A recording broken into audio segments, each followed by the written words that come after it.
आप सुन रहे हैं horror Nights with Amit डियोंडे।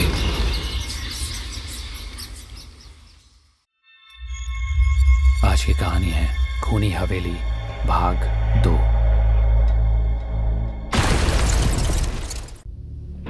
Divya और राहुल दोनों के चेहरे डर से पीले पड़ गए। दोनों के दिमाग ने काम करना बंद कर दिया था। वो दोनों बेबसी के आलम में अभी भी उस दरवाजे को देख रहे थे जिसके पास रिया की गर्दन पड़ी हुई थी। अचानक एक जोरदार बिजली कड़की। बिजली कड़कने की आवाज से दिव्या और राहुल जैसे अपने होश में आ गए। लगता है हम दोनों भी मारे जाएंगे राहुल। तुमने देखा रिया और अर्जुन का क्या हाल हुआ। हम दोनों में से भी कोई नहीं बचेगा।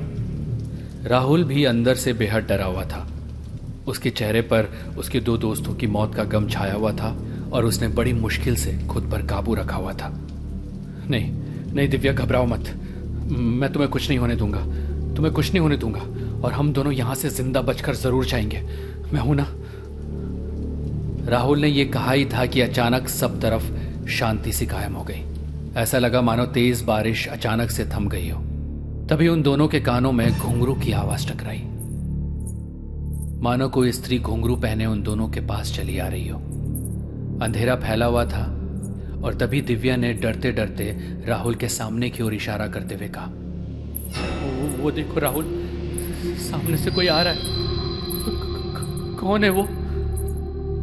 जैसे ही राहुल की नजरें सामने की ओर पड़ी, उसने देखा सामने एक बड़ी खौफनाक औरत थी जिसकी लंबाई कम से कम 7 फुट की थी।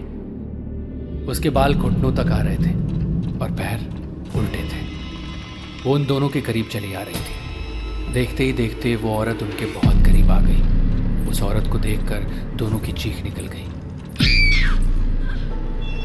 उसकी आंखें बिल्कुल सफेद थी और हर जगह से उसका मांस लटक रहा था। हाथों में नाखून की जगह भेड़िए जैसे बड़े बड़े पंजे थे। उसने दिव्या और राहुल को संभालने का मौका नहीं दिया। अचानक वो औरत दिव्या की तरफ झपटी, लेकिन राहुल शायद इस वार के लिए तैयार था। उसने अपनी पूरी ताकत से उस डायन की छाती पर जोर से एक लात मारी और एक ही झटके में वो डायन दूर जाकर गिरी। राहुल दौड़ता हुआ दरवाजा खोलने की कोशिश करने लगा, मगर दरवाजा नहीं खुल रहा था। दिव्या उसके पीछे ही खड़ी थी। वो भी दरवाजा खोलने की कोशिश करने लगी। दोनों अब फंस चुके थे। उन दोनों को कुछ भी समझ नहीं आ रहा था। मौत उनके सिर पर मंडरा रही थी। सामने डायन और बंद दरवाजा। अचानक उस डायन की भारी आवाज सुनकर दोनों के कानों में टकराई। आज तक जो भी आया है वो बचकर नहीं गया। तुम लोग भी जिंदा बचकर नहीं जाओगे। इस हवेली की दीवारों को गौर से देखो। यहाँ पर तुम्हें दीवार की जगह अनगिनत लोगों की लाशें नजर आएंगी। राहुल और दिव्या की नजर जैसे ही दीवारों पर पड़ी तो डर के मारे उन दोनों के रोंगटे खड़े हो गए। उन दोनों को चारों तरफ अनगिनत लाशों के ढेर ही ढेर नजर आए और अजीब सी बदबू चारों तरफ फैल गई। अचानक राहुल के कानों में अर्जुन की आवाज टकराई। राहुल, राहुल कहाँ है तू? मैं बिल्कुल सही हूँ। तू बेवजह घबरा रहा है। और दिव्या, तुम भी हो क्या? अर्जुन की आवाज सुनकर राहुल दिव्या की ओर देखने लगा। तभी उन दोनों ने देखा कि अर्जुन उस डायन के बगल में खड़ा हुआ मुस्कुरा रहा था। राहुल चीखते हुए बोला, अर्जुन, तू उसके बगल में क्यों खड़ा है? जल्दी इधर आ हमारे पास। हम सबको वो मार डालेगी। हमें यहाँ से निकलना होगा। ये कैसी बातें कर रहा है तू राहुल? मैं तो रिया के साथ खड़ा हूँ। तभी राहुल और दिव्या की नजरें दूसरी ओर गई तो उन्होंने देखा ठीक उनके सामने रिया भी खड़ी थी। उन दोनों को देखकर रिया मुस्कुरा रही थी। राहुल और दिव्या ने देखा दरवाजे के सामने गिरा रिया का सर अब गायब था। तुम बेवजह घबरा रही हो दिव्या, कुछ नहीं हुआ है। हम दोनों तो बस तुम दोनों से मजाक कर रहे थे। अब तुम दोनों वहां क्यों खड़े हो? चलो हमारे पास आओ। इतना कहकर रिया की आंखें चमकने लगी और दिव्या उन आंखों को देखकर सम्मोहित सी हो गई। वो धीरे धीरे कदमों से रिया की ओर बढ़ने लगी, लेकिन राहुल को उन दोनों का बिहेवियर बहुत ज्यादा अजीब लग रहा था, क्योंकि कुछ देर पहले उन दोनों की चीखें उसने अपने कानों से सुनी थी और रिया ने उसके सामने ही दम तोड़ा था। राहुल दिव्या की ओर देखकर चीखा, दिव्या, वो वहां मत जाना। मुझे लगता है ये हमारी नजरों का धोखा है। वो अर्जुन और रिया नहीं है। वो दोनों मर चुके हैं। होश में आओ दिव्या। राहुल के इतना बोलने से दिव्या अचानक होश में आ गई। तभी उन दोनों ने देखा अर्जुन और रिया के चेहरे भयानक हो गए और वो दोनों शैतानों के अंदाज में हंसने लगे।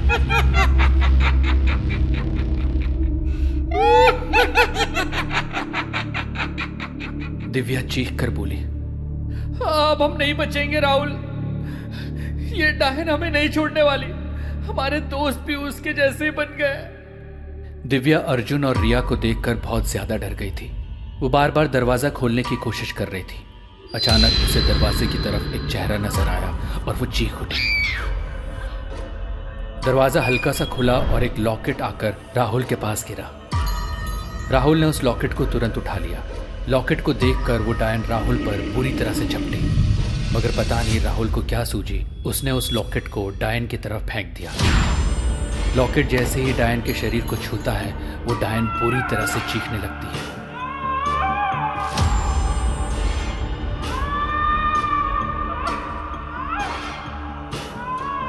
चारों तरफ अजीब सी चीखें सुनाई देने लगती है और देखते ही देखते उस डायन के शरीर में आग लग जाती है।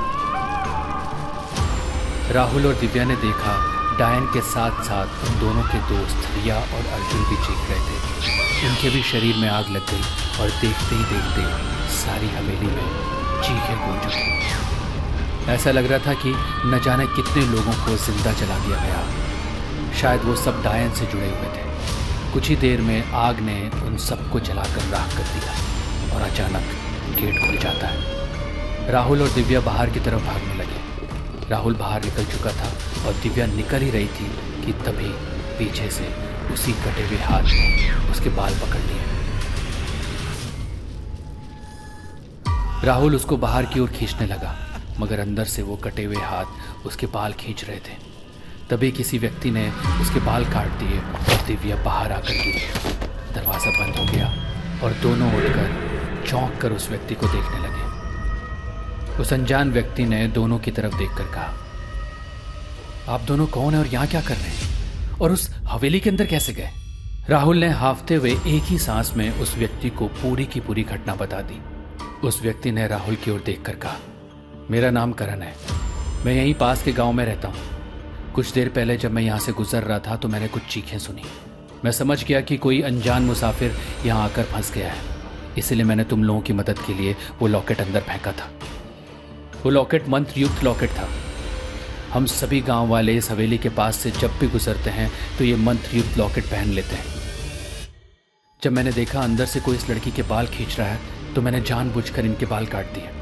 अगर मैं इनके बाल नहीं काटता तो वो इसे भी अंदर खींच लेते और तुम जिंदा वापस नहीं आती। दरअसल ये हवेली भूता है और कई सालों से बंद पड़ी है।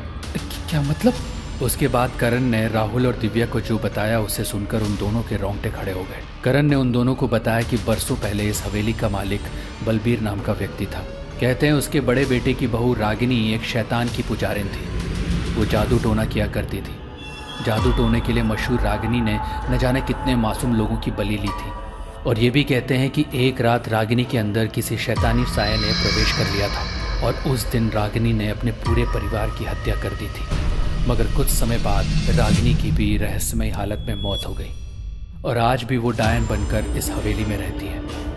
यहाँ पर आने वाले लोगों को अंदर बुलाकर मार डालती है। यहाँ कोई नहीं आता और अगर कोई अनजान व्यक्ति आता भी है तो वो उस डायन की बलि चढ़ जाता है। मरने वाले भी रागिनी के साथ रहने लगते हैं और वो भी उसी के जैसे बन जाते हैं। करण ने कहा कि वो दोनों खुशनसीब हैं कि वो जिंदा बच गए। लेकिन जब मैंने तुम्हारा दिया हुआ लॉकेट उस डायन की ओर फेंका तो वो जलकर राख हो गई थी। इसका मतलब सब कुछ खत्म हो गया ना? ऐसा नहीं है, क्योंकि ये कई बार हो चुका है। कुछ देर बाद सब कुछ वैसा का वैसा ही हो जाता है। वो डायन फिर से जिंदा हो जाती है। मगर मुझे अफसोस है कि तुम्हारे दोनों दोस्त उस डायन की बलि चढ़ गए।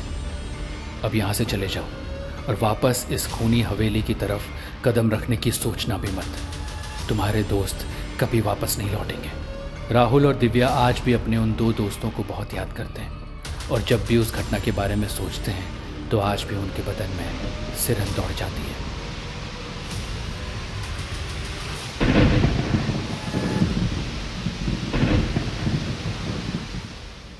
दोस्तों, ऐसी हॉरर स्टोरीज के लिए सब्सक्राइब कीजिए हमारा channel Horror Nights with Amit Dyoni. Bell icon दबाना मत भूलिएगा। और अगर आपको पॉडकास्ट पसंद है, ऑडियो स्टोरीज पसंद है, तो डाउनलोड कीजिए हमारा ऐप ऑडियो पिटारा। ऑडियो पिटारा सुनना जरूरी है।